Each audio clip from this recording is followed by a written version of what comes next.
Ladies and gentlemen, good day and welcome to the Axiscades Technologies Limited Q4 FY24 earnings conference call hosted by Centrum Broking. As a reminder, all participant lines will be in the listen-only mode and there will be an opportunity for you to ask questions after the presentation concludes. Should you need assistance during the conference call, please signal an operator by pressing star then 0 on a touch-tone phone. Please note that this conference is being recorded.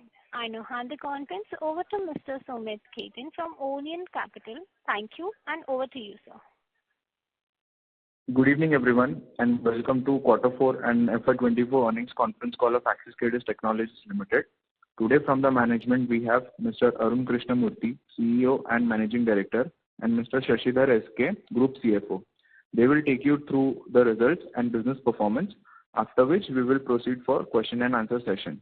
Before we begin the conference call, I would like to mention that this conference call may contain some forward-looking statements about the company, which are based on the beliefs, opinions, and expectations of the company as on date of this call. Actual results may differ materially.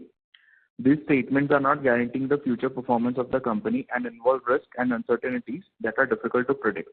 With this, I now hand over the call to Mr. Arun Krishnamurthy for his opening remarks. Over to you, Arun, sir.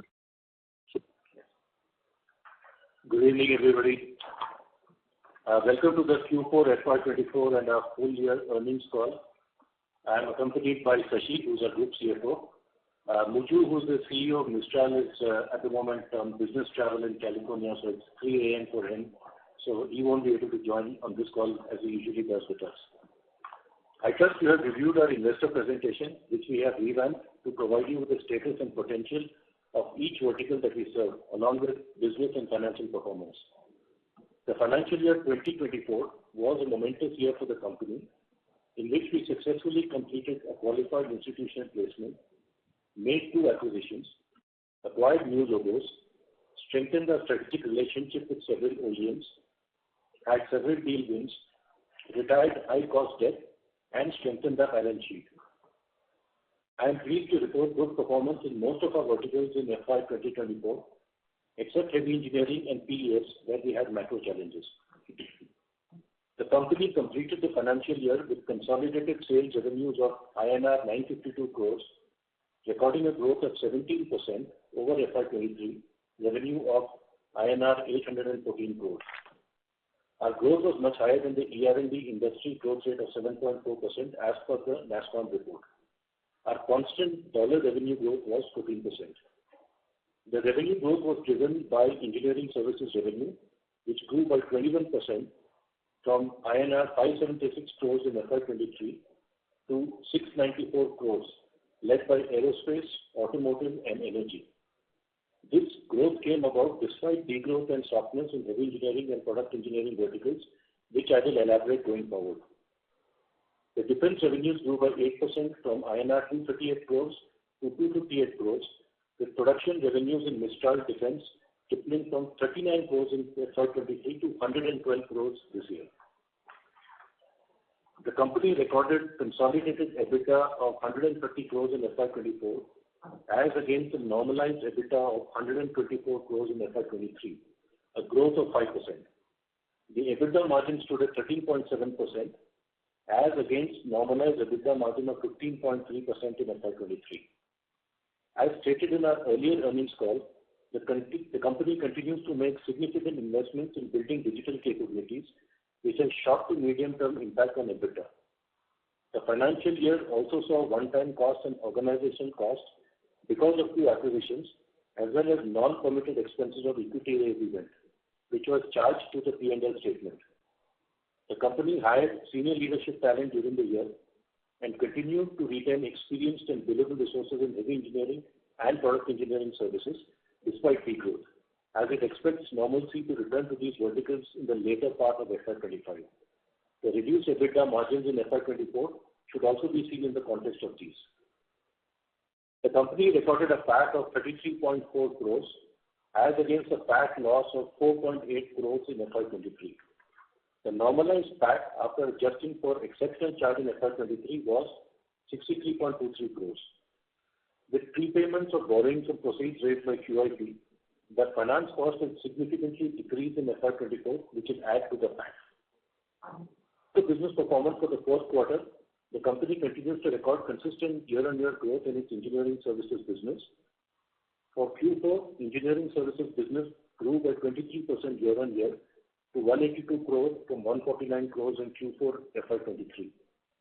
The sequential revenue growth from Q3 FY24 in engineering services was flat, mainly due to lower revenues from product engineering services and automotive. The defense business in Q4 FY24 at 73 crores grew by 49% from the previous quarter, with defense production revenues accounting for 42 crores, doubling from 22 crores recorded in the previous quarter. The EBITDA was at 32 crores in Q4 FY24 as against 29 crores in Q3 FY24. Let me now delineate on some of the vertical-wise business performance and outlook for FY25. The aerospace vertical, constituting 30% of consolidated revenue, reflected robust growth of 27% over previous year, recording a revenue of 285 crores as against 225 crores in FY23. Our long-term relationship with aerospace OEMs continues to expand and will benefit from the enhancement in production run rate by OEMs, backed by large order backlog with the OEMs. As such, our recurring revenues from manufacturing support and in-service repairs will continue to show healthy growth in FY25. The company is bidding for several other programs for which we will be a preferred supplier given our legacy and proven competencies. The company has also initiated several digitization projects in the aerospace vertical, which will enhance productivity and margins. Our outlook for this vertical continues to be bullish for the foreseeable future. With the acquisition of Axiscades, the share of revenues from automotive constitutes 11% of our total revenue at 103 crores in FY24, as against 4% at 35 crores in FY23. The company added new capabilities in this vertical in HMI testing, automation, and EDI. The company added several new logos in FY25 and acquired a cybersecurity work package with an automotive OEM in the UK, which designated us as a preferred supplier. With the current emphasis on software-defined vehicles, we are building a brand differentiator with Mistral's hardware and Ad Solutions automotive tickets. We, however, see some signs of softness in some of our automotive clients due to challenges from Chinese OEMs on their EV portfolio. With the acquisition of Axiscades in December 23, Axiscades closed the financial year 24 with revenues from energy vertical at 33 crores, constituting 3% of total revenue, as against 19 crores in FY23.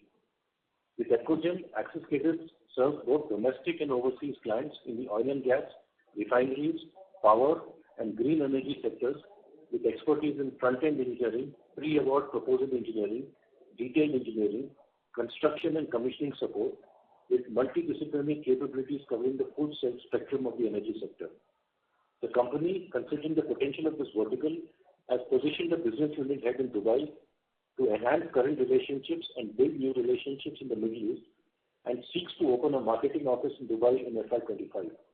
Axiscades projects healthy growth from energy vertical in FY25. As stated earlier, the growth of 21% in engineering services business has come about despite the degrowth in heavy engineering and the PES verticals, mainly in the US region. The share of heavy engineering to total revenue declined from 21% at 170 crores in FY23 to 16% at 152 crores in FY24. The decline of 11% in this vertical is due to slowdown in the US region with low capex deployment for heavy earth-moving equipment. The company's revenue from a major heavy engineering OEM is mainly from low-margin staff augmentation business, which is disproportionately exposed to any slowdown. Hence, we have embarked on a journey to structurally alter our quality of revenue in this vertical by acquiring new logos and graduating to new value-added services, especially in digital, plant automation, process automation, and autonomous solutions, by leveraging internal and Mistral capabilities. While growth will be muted in this vertical in the first 2 quarters of FY25, we expect growth to return to this vertical in the second half of the financial year FY25. The product engineering business of Mistral, constituting 13% of total revenue, recorded a marginal decline of 2% to 125 crores in FY24 from 128 crores in FY23. While the services part of the PES business recorded stable growth of 6% at 59 crores in FY24 from 55 crores in FY23, there was a degrowth in the production part of the PES business, which degrew by 8% from 72 crores in FY23 to 67 crores in 24. As stated in the earlier earnings calls, this is due to overproduction and overstocking of semiconductor chips by global semiconductor makers during the pandemic. We expect that growth will return to this vertical during the later part of FY25 with flushing out of built-up inventories. Mistral continues to focus on new product development and innovation in this vertical. FY24 was characterized by the release of autonomous aerial robotics controllers product for a drone kit, an edge AI box in partnership with the semiconductor OEM. We also entered into new business deals with major automotive Tier 1 and Tier 2 clients. During the year, Mistral developed and tested a next-gen protein synthesizer. All these initiatives will result in deal wins for us in the coming quarters. As stated earlier in FY24, the total revenue from defense business, which constitutes 20% of our total revenues, grew by 8% from 238 crores to 258 crores. In this, the defense business of Mistral grew by 37% from 137 crores to 203 crores. Out of this, the production revenue grew by 3 times from 39 crores to 112 crores, and prototype revenues were at 92 crores. The overall growth in defense business was restricted to 8% despite significant growth in Mistral Defense, as a large order being executed by our subsidiary ACAT for the man-portable counter-drone device got deferred to FY25 due to delay in pre-delivery inspection. Despite the delay, ACAT delivered 24 numbers of this MPCDS to the Indian Army in the month of March 2024.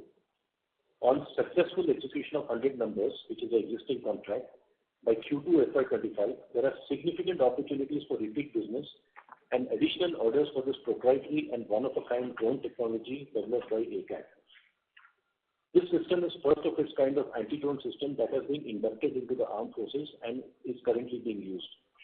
The system, being a small, portable, battery-cum-mains operated system, caters to multiple frequency spectrums, including command and control and navigation, and can detect and jam a wide variety of drones completely made in India. It performs both electronic spectrum monitoring and electronic countermeasure functions up to 5 kilometers. It also covers certain special frequency spectrums not addressed by any other system in the market. The Indian Ministry of Defence and Defence Forces plans to acquire counter-UAV capabilities, including that of MPCDS, through multiple RFPs. The addressable opportunity in this area within India is about 3,000 crores for the next 5 years, not to speak of potential for exports. We are confident that the defense vertical will continue to grow on the back of strong order pipeline, which has been built up with design wins and prototype certifications of the last 10 years. The company added to its pipeline in FY24 with design and prototype wins in several defense programs such as HISAR, which is a missile launching program, next generation ERP for combat aircraft, Intel-based SPC, which is single board computers, DE satellite terminal design, direction finding for naval programs, etc. Mistral production order revenue will continue to grow at a robust pace in FY25. Now, coming to the digital initiatives, the company currently has a 75 plus member digital team with deep competencies in automation, AI/ML, and robotics, with complete digital project execution capabilities in an agile environment. The team is focused on internal process automation as well as offering digital capabilities as a service to both existing and new customers. The digital team has developed a machine vision-based quality inspection system for AOL validation of manufactured products. The team is working with various customers, both current and potential, to offer digital solutions for process and cost optimization. As stated earlier, with the digital investments was negative to EBITDA in FY24, the same is expected to be neutral to positive in FY25. As stated in my previous call, I am pleased to report that in the last 2 years, we have made significant progress in implementing a three-pronged strategy of vertical diversification, customer diversification, and digital first. And the business stands significantly de-risked with 6 business verticals, addition of several new strategic logos, new acquisitions, and our investment for a digital future. We continue to build our team for growth and have added more than 500 billable resources in the last 12 months, and our people resource stands at 3,000 plus across all the businesses. The outcome of this can be seen from revenue from new customers increasing by 5 times from 14 crores in FY23 to 69 crores in FY24 and contributing to 7% of revenue in FY24 versus 2% in FY23. We currently work directly with more than 10 OEMs across our different verticals. We have delivery centers in multiple global locations as part of our global delivery model. We have been able to attract and retain quality talent having deep engineering expertise. Our attrition has fallen from 21% in FY23 to 16% in FY24. There is substantial headroom for growth in each of these verticals we serve, and our aim is to expand the addressable market with our service offerings owned over 2 decades.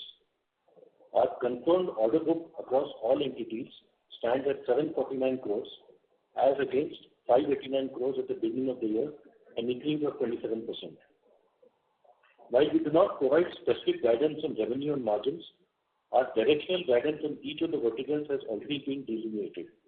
So overall, I strongly believe that we should be able to put up a better performance and better than industry growth rate in FY25, even though we believe the growth will be generally back-ended to Q3 and Q4 due to the unique nature of some of our verticals and our overweight presence in defense, which are lumpy in nature and cannot be calibrated across quarters.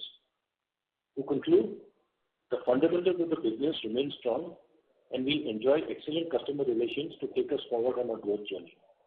Some verticals will grow faster than the others, and to some extent that will be determined by macroeconomic trends and sector-specific seasonalities. I now invite Sashi, our CFO, to provide a review of the financial performance. Thank you. Thank you, Arun, and good evening to everyone. As explained by Arun, the company had an impactful closure in FY24 with revenue growing at 17% despite a challenging macroeconomic environment and degrowth in heavy engineering and product engineering services. After having successfully concluded the acquisition of Ad Solutions in Q2 and Excogen in Q3, we are now focused on making our acquisitions margin accretive by synergizing the offering, cross-selling capabilities, and rationalizing costs and resources. The company recorded a consolidated EBITDA of 130 crores in FY24 on sales revenue of 952 crores as against normalized EBITDA of 124 crores in FY23, a growth of 5% over previous year. The EBITDA margin stood at 13.7% as against normalized EBITDA margin of 15.3% in FY23. As you would remember, in FY23, the company had reported an EBITDA of INR 137 crores on a revenue of INR 813 crores, which included one-time net benefit of INR 13 crores in COVID grant in its US entity. The company's EBITDA in FY24 came at a lower margin of 160 basis points. This was on account of our investment in the digital team, the bench being maintained for heavy engineering and product engineering services, despite the growth, where we expect growth to return in FY25, which together accounted for about 100 basis points. The shift of MP3DS program to FY25, which was planned in Q4 of FY24, which Arun spoke about, shifted about 50 basis points to FY25. The company took a one-time charge of INR 3.17 crores in the recalibration of the Mistral entity, Aero Electronics, accounting for about 30 basis points. The one-time organizational cost on acquisition, expenses pertaining to qualified institutional placement, and hiring of non-billable senior leadership hires accounted for another 50 basis points. All of this aggregating to about 230 basis points. The employee benefit expenses of INR 499.8 crores, a 39% increase over the previous year, takes into account the headcount of around 200, which have been added from the 2 acquisitions, namely Ad Solutions and Excogen, which added a payroll cost of INR 38 crores. Net new billable resources who have been hired are 500 in number, as well as the spend which we did on the digital resources of 7.5 crores, which is currently a non-billable digital team, and the senior leadership hired during the year. The company's finance cost came higher by INR 20.48 crores at INR 56.37 crores in FY24 as compared to INR 35.9 crores in FY23. This was because of the full year impact of interest cost for funding of Vistral acquisition, prepayment charges and unwinding costs pertaining to the refinancing of this debt. The company's PAT in FY24 was INR 33.41 crores as against PAT loss of INR 4.8 crores in FY23. Out of the net profits from the capital rise of INR 203.47 crores, out of the INR 220 crores, with the size of the QIP, INR 158.45 crores is meant for repayment of the borrowing and balance INR 45.02 crores is for general corporate purposes. From the QIP profits, the company has since retired INR 120 crores in long-term debt to invested and bank borrowings and will retire a further minimum amount of INR 50 crores in September of 2024. With this, on an average basis, the finance cost in FY25 will reduce by about 50%. The net borrowings include working capital and optionally convertible debentures as on 31st March 2024 is INR 84.52 crores as against INR 214.37 crores as on the same date of the previous year, a reduction of 60%. The company has a healthy balance sheet with shareholders' equity standing at INR 582.82 crores as against INR 343.86 crores in the previous year. The cash, bank and liquid investments on the balance sheet amounted to 182 crores.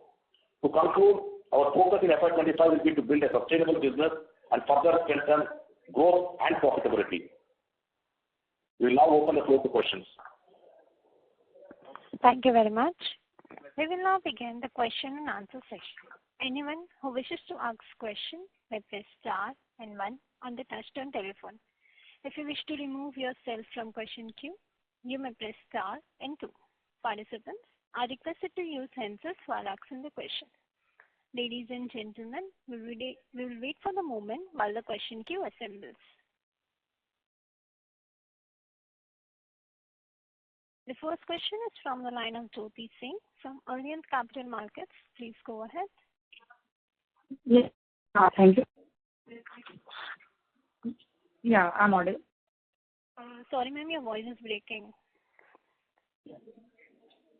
Yes, for the opportunity. Sir, my question is on the revenue mix side. If I see on the geography side and if I see on the... So there is a huge variance compared to last quarter to this quarter. So like we have increase in certain segment and we have decrease in certain segments. So can you explain on that? It will be going to be consistent from here onward or will be doing, decrease or increase in every segment? Hi, Jyoti, this is Arun here. So is your question about the segment or the geography? Hello? Yeah. Can you hear me? Is the question on the verticals or is it on geography? Because on the verticals, like I said, we have seen very good growth from aerospace and that will continue for us. We have seen growth from automotive and we have seen growth from energy. And of course, the defense business, which is all India-based business, that is also something that will significantly grow. So these are the verticals that we see consistent growth.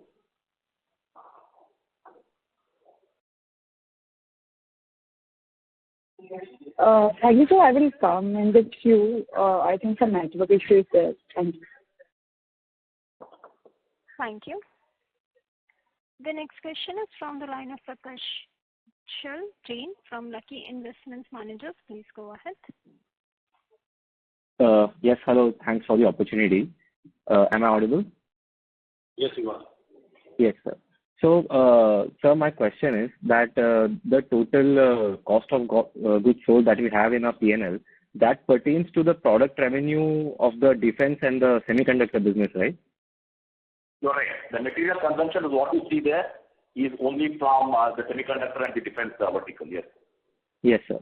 So, for FY24, if I see the total product revenue for these two verticals, it is about 180 crores. And the cost of goods sold is also about 185 crores. So currently, are we negative or the break-even level at the gross margin level for these two verticals in the product segment? So with respect to the material cost, the denominator as to the revenue is, just a minute, let me take that. Yes, sir. So you're saying that I should take the denominator as the total revenue for these verticals, not only the product revenue that has been mentioned in the presentation. It is the total revenue. If you look at the semiconductor, revenues of Mitra, what is the production revenue? The total the number which has to be taken as a denominator is 383 crores, which essentially is about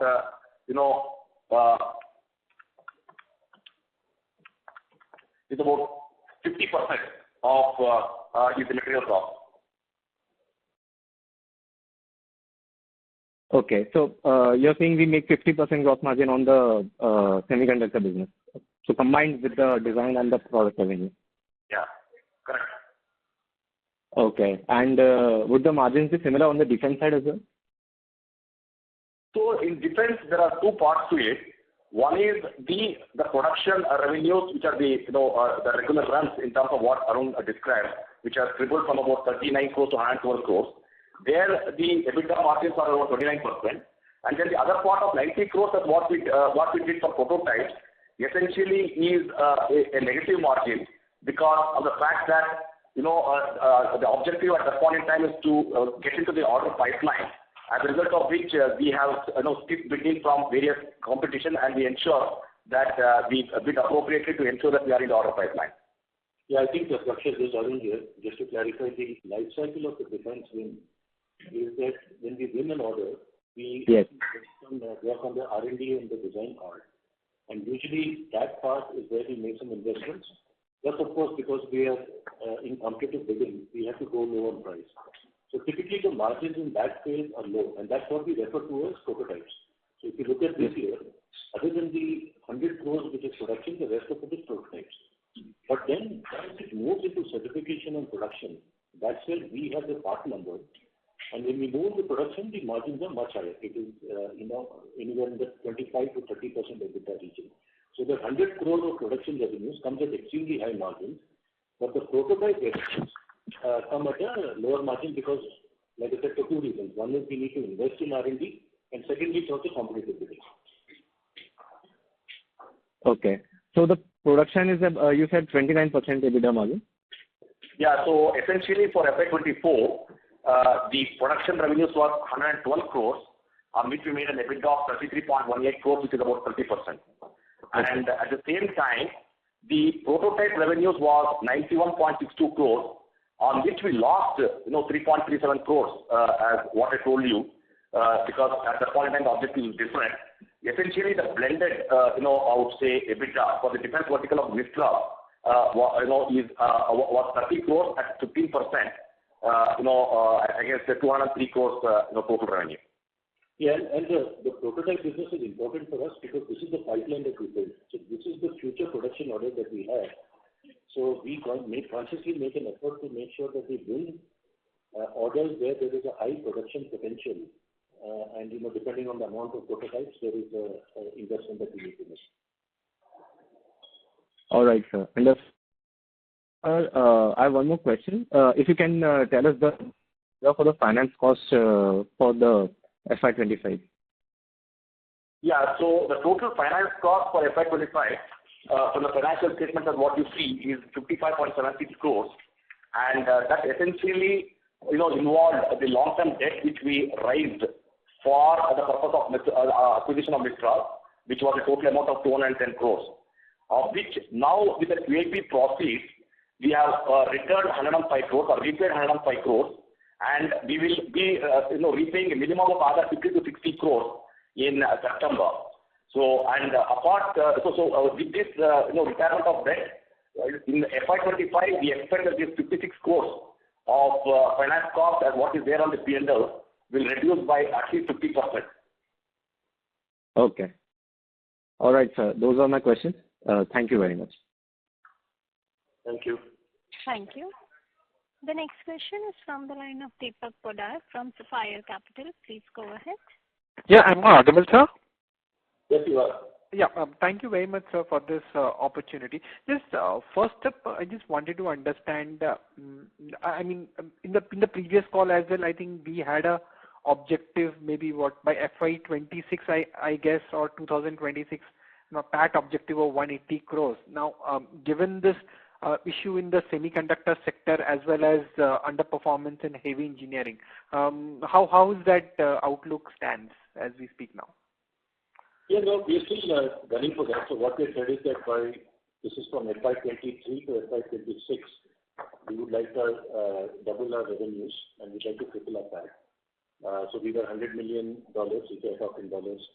We were $100 million in FY23, so we're aiming for $200 million in FY26 and tripling of PAT. So we expect, so like I said in my opening remarks, in heavy engineering, we are looking at structurally changing our business from some of the low margin mechanical engineering work we do to do more work in the embedded and the digital side. And that's the journey that we are on. We have seen some success in, the previous quarter and this quarter. It's been incremental increases, but that is something that we will work on. So we will expect that heavy engineering, the main client will improve, but also that we will be able to work with, some other clients in the heavy engineering space. So that's how we expect to see that to improve. And of course, the other one, which was a drag, was the production of PES. We're hoping that the inventory stocking issue will sort of ease itself out by maybe H2 of this year. And if that happens, then, again, production revenues in PES, like in defense, are very high margins. So that will also then come back and contribute to the revenue base. So obviously, these are some of the macro trends, and of course, heavy engineering is also impacted by the US election year. But we hope to see some recovery happening during the year. Okay. So effectively, when you said double revenue and triple PAT, so FY23, we are basically from 820 crores, we are looking at 1600 crores plus kind of a top line, and PAT, I think adjusted PAT, you had an exceptional item of 68 crores that year, right? So adjusted for that, your PAT would be close to about 50 crores. So 150 crores. That is what you have said. So we are aiming for anywhere between 160 to 180 crores of PAT by FY26. By FY26, right? That's right. Okay. And how will we achieve that? I mean, in terms of margins, if I have to see, currently we are at about 12.5 to 13% kind of a margin level. So if you have to achieve that FY26 kind of a bottom line, your EBITDA margin has to improve to around 18% plus, right? So do you think that this is something that is achievable for us once this segment that you spoke about can come back actually? Yeah. So Deepak, a couple of things. One is that the doubling of revenues also includes an inorganic component to it. I think I just wanted to mention that. Okay. So for this year and next year, we will also look at some acquisitions so that there will be some revenue contribution from there. Secondly, I think on the EBITDA, you're right. I think we are definitely looking. This year, we want to focus on profitability. So we have sort of structured our team. We have put in some measures. We have appointed a chief delivery officer, and we have sort of changed the organization structure. So we will look at getting to about 15 or anywhere in the range of 15 to 15.5% on EBITDA this year.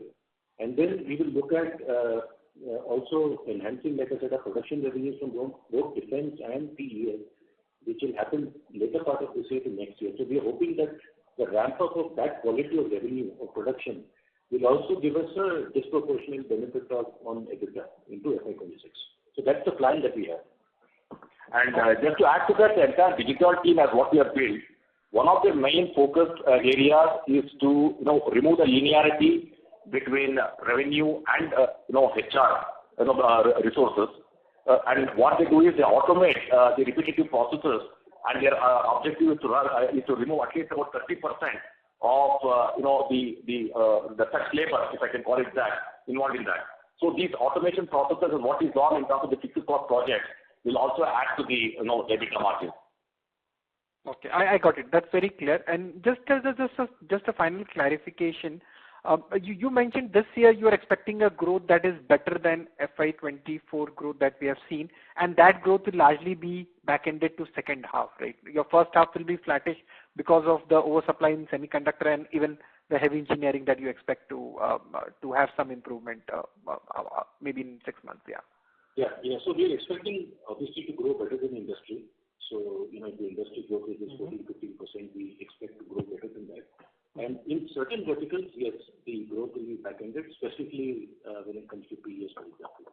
Correct. I mean, what I was trying to understand, if FY24 we have grown by about 16%, and ideally if we like to grow higher than that, maybe 17, 18% or 20%, my second half growth on a YOY basis would be higher than my first half growth rate.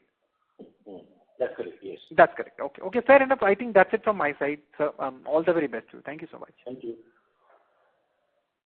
Thank you. The next question is from the line of Amish Kanani from JM Financial Services. Please go ahead. Yeah, hi.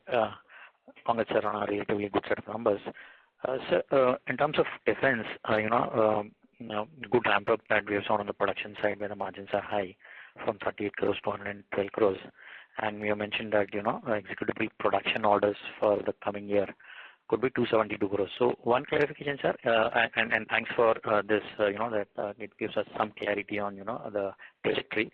The question is, sir, is it 1 year or it could be 12 to 18 months? Should we take it? Is the first question. And in that context, sir, we were looking at some time back. We were talking about some design win orders, and with some quantum. So this new opportunity on the drone side that we are talking about with addressable market opportunity of 3,000 crore. Is it in addition to the all design win orders that we have had all this while, or is part of that? That's the. Yeah. Amish, thanks a lot. So the drone potential of 3,000 crore over 5 years is in addition to the production revenues that we're talking about. So the production revenues this year was about 100 crores. We expect that to get close to about 200 crores next year. It might be slightly less than 200, but it will be in that region. And we are working on quite a few prototypes as we speak in FY24, which also will sort of contribute, to some of the revenues. So the anti-drone revenues is in addition to the production revenues, the potential rather. Okay. And so this drone where we're talking about 40 and plus probably 60 and stuff like that, it's all army because we understand drone will go beyond the army and defense as well. So any thoughts there, or it's as of now only army? So the current order that we have is for 100 units of the anti-drone system, out of which 40 have been delivered. So all this is for the army, and they'll be deployed in the borders of the Himalayas as well as Rajasthan. And we are in the process of completing the balance 60, which will happen, like I said, by Q2 of FY24.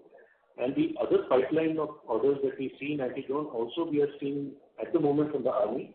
But like you said, this will be across the board. It will be from Air Force, it will be from Army, it will be from Navy, it will be from, the Home Guard Security Service as well. So we see that overall 3,000 crore potential to be widespread across. And of course, I must mention that we are only focused on defense when it comes to drones. We are not really looking at commercial or logistics or agricultural drones. So everything I talk about in this is mainly related to the defense use cases of drones. Sure. Okay. And so last question on the aerospace side, we had one of our anchor client where we had good wins, and we have got a good growth in that aerospace division as well. Any thoughts in terms of growth being led by the key client, or we are diversifying the client base there? Sorry, I missed the last part. Can you repeat? So, any thoughts on, is this loaded in favor of one key client, anchor client that we have, or it's diversifying across, many multiple clients, smaller clients which could ramp up? Is it dependent on the sole key anchor client, or how are we diversifying that part?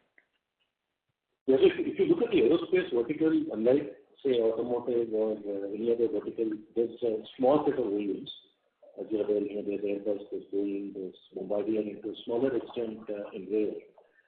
So typically when we work with an OEM, a lot of it comes from, the OEM which is doing well. And at the moment, obviously, Airbus is doing extremely well, and we have a long relationship with them, a good track record. So, of course, we also do a lot of work with Bombardier in Canada. So we expect a lot of the growth in the aerospace vertical specifically to come from the commercial aerospace side, from one particular OEM, which has had a lot of success in terms of selling a lot of aircraft and has a lot of deliveries which will go right up to 2030. So it will be based on one client. Of course, what we're also trying to do in aerospace is to look at going beyond OEMs into tier 1, etc. We have signed a small order in the US with a company where we do engineering for the interiors, the cabin interiors, which go into the aircraft like seats and galleys and trolleys and stuff like that. But I would say a lot of the demand in aerospace for us is really dictated by one big client. Sure, sir. That helps, and all the best. Thank you. Thank you. A reminder to all participants, you may press star and 1 to ask question.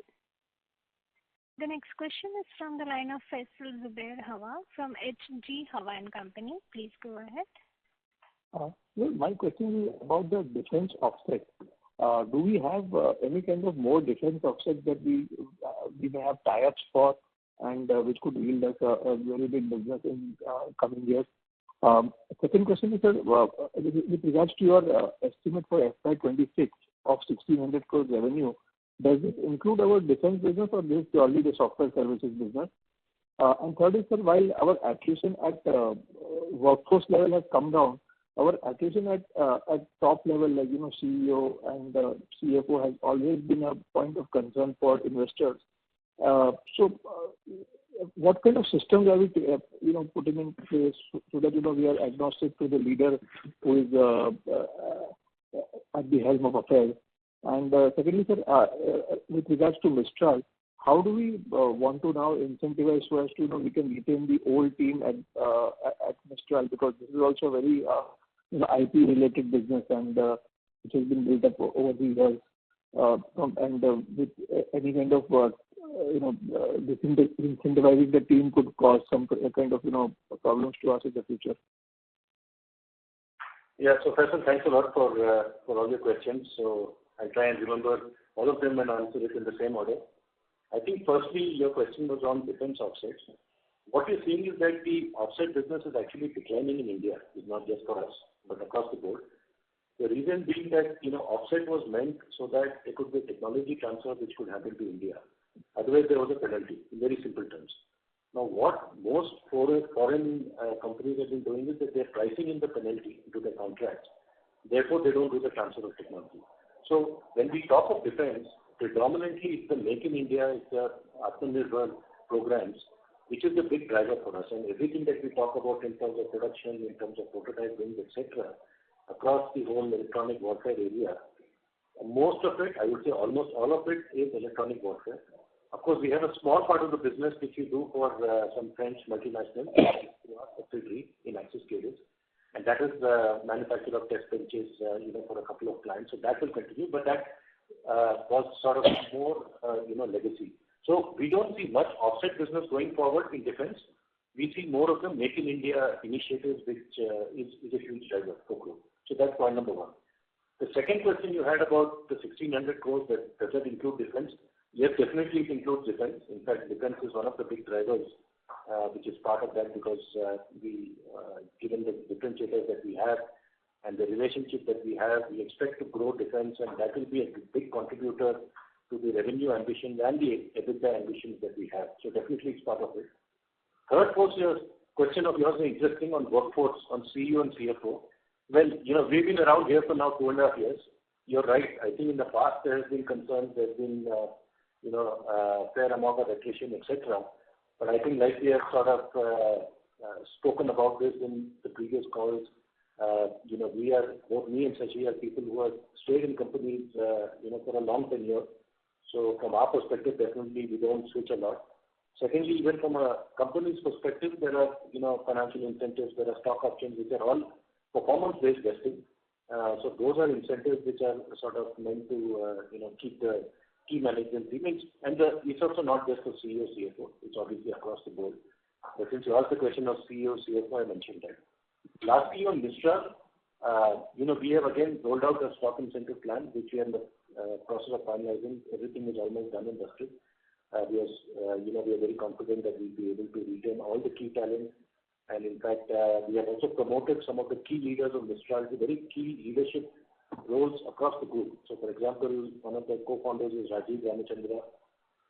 He now becomes the Chief Delivery Officer for the entire group. And he's instrumental in working along with me to drive some of the profitability and EBITDA improvement actions. Muju, who's the CEO of Mistral, we will look at how we can consolidate the defense business under him, and he will play an integral role both for the defense as well as for the PS business. So, if anything, we are working extremely closely. I think that integration has gone very well. And of course, in addition to career progression opportunities, we're also looking at financial incentives and stock incentives to retain the talent out there. And sir, is there any thinking within the company to demerge Mistral and list it separately also, because it's a pure IT business, and it does get confused by the stock market with the software services business. It is much more commoditized. All I can say is that we do understand the point about there being two different entities, so we will look at how we can consolidate. I think anything beyond that, as you will understand, it's price-sensitive information, so I really can't talk about it. But we will definitely look at a clearer structure going forward. As to whether we, monetize it or not, unfortunately, I don't think I'll be able to comment on this today.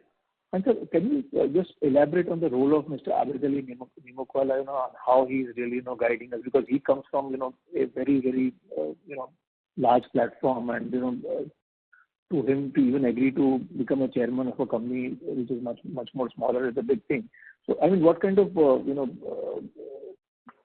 that he's setting us, and what kind of specific inputs that the company is utilizing at this point of time from him? So Abed is the chairman of our company, and as you know, he was the CEO of Wipro. And my association with Abed started when I was with Wipro as well, so we worked together out there. And I and the board, we had requested Abed to come in and steer the company because, like you said, he's got a lot of achievements under his belt. He's run large businesses. He's based in the US. He knows how to scale businesses both from a top-line perspective as well as a profitability perspective. So we obviously benefit a lot from his advice. He's on board with us just for more than 5 months, and of course he's relatively new as far as the other board members are concerned. But from our perspective, we are obviously looking at how we can leverage his guidance and how we can, have the benefit of his advice and wisdom and experience. Thanks a lot. I really appreciate you answering my questions. Thank you. Thank you. The next question is from the line of Jalaj from SN Investments. Please go ahead. Yeah. Am I audible? Yes, you are. Thanks for the opportunity. Could you help me reconcile one number? So for the defense, you guys told me that 112 was the revenue for production, then 91.60 was for the design or the prototype. What explains the balance? Because this adds up to 203, so there is a difference of 55 crores. So that essentially is the revenue from our other subsidiary, which Arun was talking about, which manufactures the counter-drone system.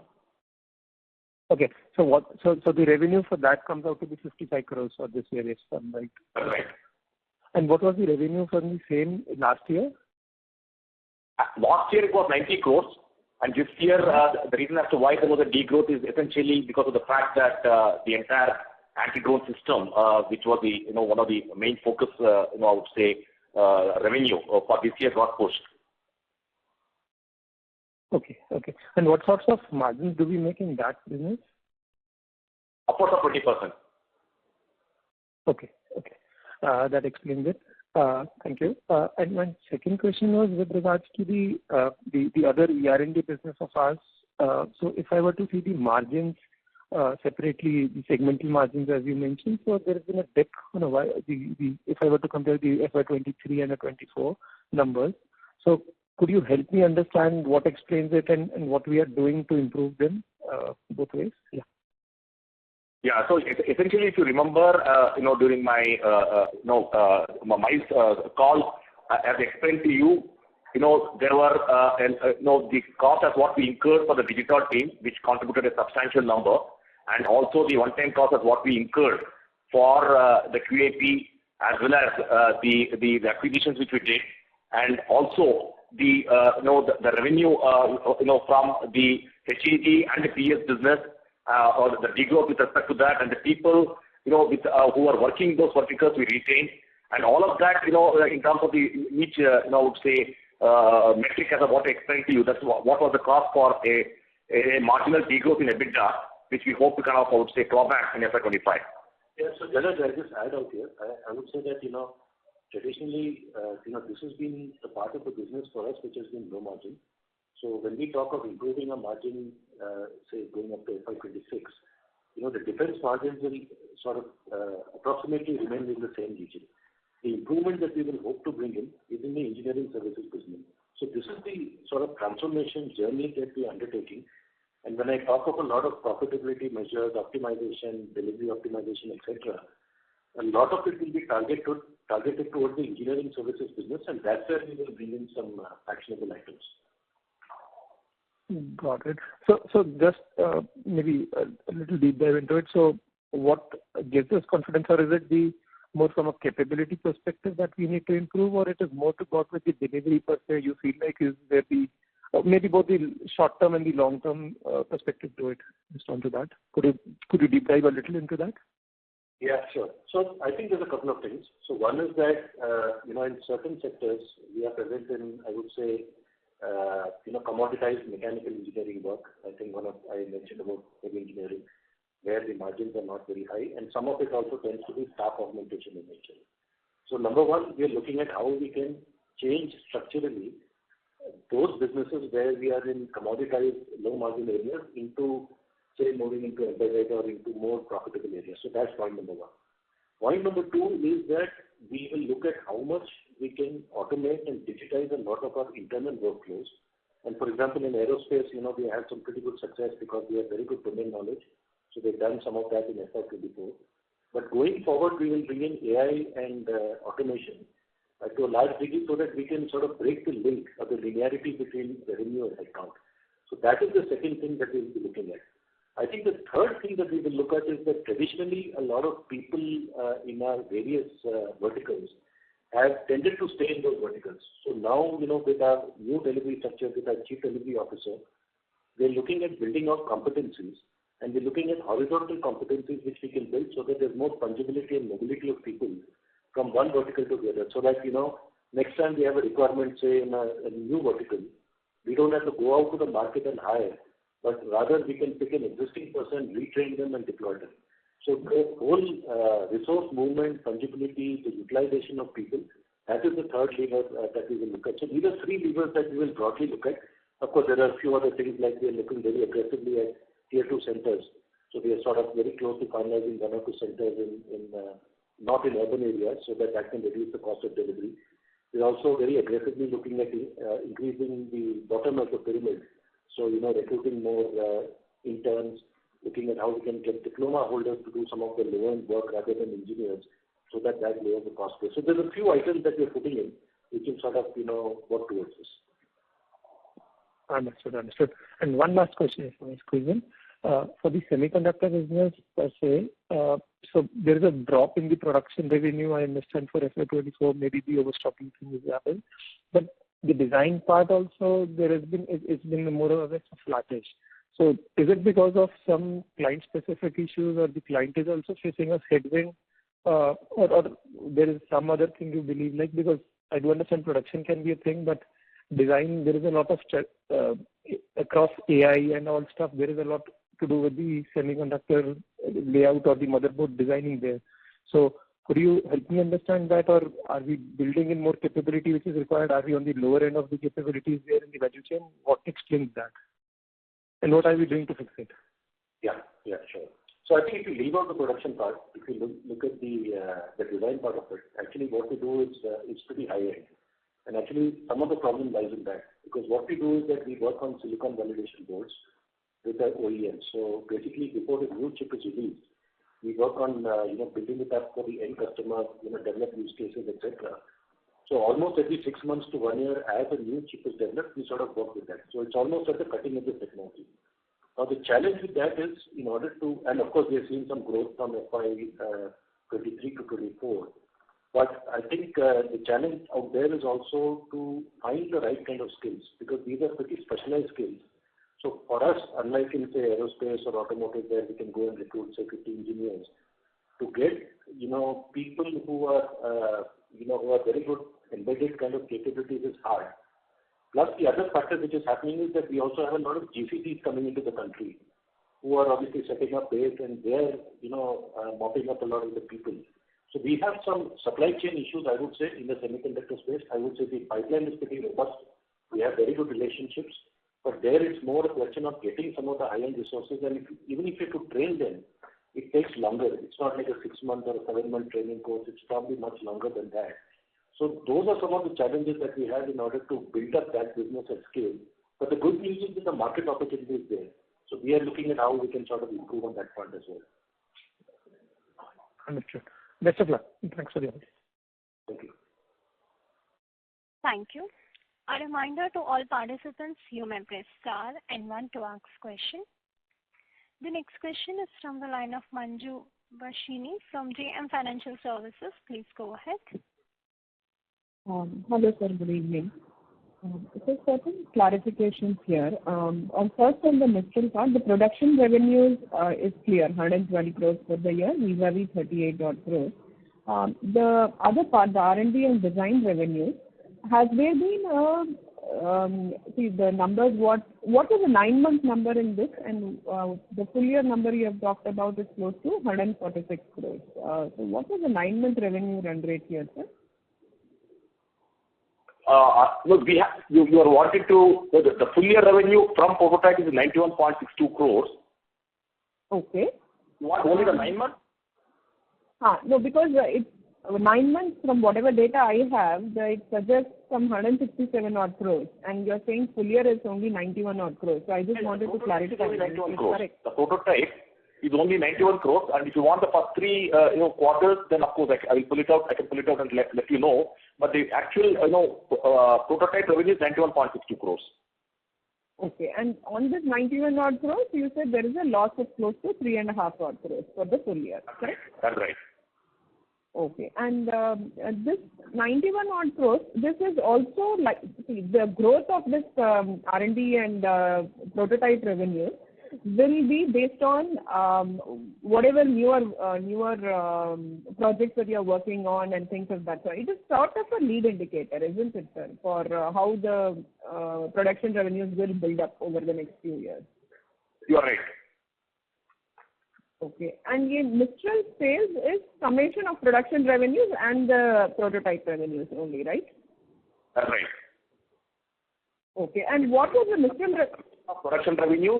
And, the prototype revenues, and of course the PS revenues, which Yeah. So what was the Mistral overall sales for the current quarter, sir, for Q4 24, and the comparable number Q4 23 as well as Q3 24? Yeah, just give me a minute here. So for the quarter, the just concluded quarter Q4, the total revenues of Mistral was 91 crores. The immediate previous quarter, which is Q3 of 2024, is 71 crores. And the immediate, I would say, previous year, which is Q4 of 2023, was 77 crores. So essentially, year on year, we have grown from 77 crores to 91 crores on a quarter-on-quarter basis, which is 71 crores to 91 crores. Understand. And the margins that we had indicated for the production revenue is somewhere in the range of 30-odd%, right? Yeah. So this year it is 30% on a production revenue of 112 crores. Okay, sir. And the visibility of growth of the production revenue is it can double in the following year. From 112 odd, it can be 200 plus odd crores in FY25 based on the visibility that you have currently. That's right. Sure, sir. Thank you so much. And the other part is on the aero business. Aero business, there were certain commencement of execution that had happened in the previous quarter, Q3 24, if I understood correctly, from orders which you had won, say, 6 months earlier. And expectation is the delivery of the execution of these orders will continue to be better, is what the expectation was. So, is it as per our expectations, sir? Is the delivery of the aerospace revenues in this quarter, is it up to the company's expectations, or you think that it could have been better? So it is as per expectations. As you would have seen, the aerospace revenues have grown by 27%. I mean, even with respect to a quarter-on-quarter growth, if you look at the aerospace revenues from 77 crores in Q3 of FY24, our aerospace revenues was at 80 crores, and the same number for the last year Q4 FY23 was 62 crores. So we have been growing at a healthy pace, including a new, I would say the contract as what is being currently ramped up. Sure, sir. So this is the ramped up execution mode, the revenues of 80 odd crores per quarter. So this is a sustainable run rate is what you're suggesting for aero. That's right. And the $18 odd million wins which we had highlighted in our presentation as well, that is part of it is already reflecting in the revenues as well, was it? In this quarter as well as the previous quarter. Yeah. So Manju, so this is something that started in 1st of January. So it's reflecting in Q4. Typically, in aerospace, some of these large orders, what happens is that we win a piece of work from an incumbent. So usually there's a 6-month transition because, it's very specialized. So it's a little bit slow in the first 6 months plus, I mean, there are two reasons. One is, of course, we need to ramp up people, but secondly, the customer also wants to make sure that there's adequate transition and there's no falling between the lines. So typically, it starts accelerating after about 6 months of start. So it started on 1st of January, and we will definitely see this pick up, as we go through the year. Sure. That is very helpful, sir. And just a couple of more things, if I'm permitted, on our consolidated P&L. The efforts that we had put in terms of improving the employee mix and the digital initiatives which we had taken and the leadership changes. So all those have reflected in the last few quarters, the employee cost. So the current run rate of 135 crores on a quarterly basis, this should only see inflation-related movement over the next year. Is that a right assumption, sir, on the employee benefit expenses? Yeah, I think largely you're correct. I think most of the digital team, we have now built up and they're starting to be productive and, the business benefits and the return on investment is starting to happen. Of course, we will still look at a few leadership hires as we go in, definitely on the sales front. So that will come in, but it is not going to be huge in number, and I would say it won't be very material. But there will, every year that we go in, because of the nature of the business or the geography that we go into, for example, now with energy, we are going into Middle East. We will need to make a few investments in leadership. And really, the way I look at it is that building a good team then delivers a good business. So it will not be large scale like it was last year with the digital team, but there will be definitely we'll be cherry picking and doing some leadership hires as we go through this year. Understood. And is there some leverage possible from the other expenses line item, sir? I am not too sure what is the composition of this? Is this largely sales and marketing and admin related costs only there? Yeah, it is largely, SG&A, which is there in the other expenses. As what I told you, in FY24, we also took, some one-time charges, which are also part of the other expenses, which essentially is that 3.17 crores, which was there for the recalibration of the Mistral entity by way of Aero Electronics. There was about 1.5 crores, which we incurred for the purpose of the due diligence for the acquisitions, as well as the disallowed expenses or unallowed expenses with respect to the QA3 and a few others. There are, one-time charges there, which will, close about 5-6 crores is not something which will repeat in FY25. Sure. But the current Q4 run rate of close to 37 odd crores, is that a representative number, sir, from a full year perspective? Or you think those one-offs are part of this Q4 run rate as well? So it's part of the Q4 run rate. The QAP expenses were part of the Q4 run rate, whereas the 3.17 crores which I mentioned to you was actually with Q2. So essentially I would say that close to about 2 crores is sitting in other expenses in Q4. Okay, got it. And there is some, and this is going to only grow at inflation linked, and it's not necessarily going to be linear as per revenue growth will happen. You're right. Sure, sir. And just one last point. 1,600 crores of top line, you said, will also have some inorganic composition to it. Any ballpark number you would like to share with us, sir, in terms of what is the organic and the inorganic composition that you are looking for on your aspirations of doubling the top line? I would say that if you look at 200 million, I'm a little bit more comfortable in dollars, so if you're okay to answer the question. Sure, sir. So if you look at 200 million as a target that we're setting for ourselves in FY26, we'll probably look at something like 30 million, somewhere in that range. I mean, I can't give an exact number for inorganic, as you understand, but we will look at something like that to be the contribution of inorganic, about 30 million. But as you understand, this could change a little bit, but that's the ballpark. Sure, sir, sure. And this 272 crores of executable production order, over what time frame you said? You did mention about this. I couldn't get it clearly. That's why, sorry, I'm repeating this. It could be generally in the range of 12 to 18 months. 12 to 18 months. And the overall order book, can we assume that would also be the 750 odd crores? That will also be over the similar time frame? That's right. Essentially, if you look at the run rate as what we have, the order book as what we are talking about is something which is executable in FY25. Okay, great. Thank you very much, sir, and wish you all the best. Thank you. The next question is from the line of Godwin K, an individual investor. Please go ahead.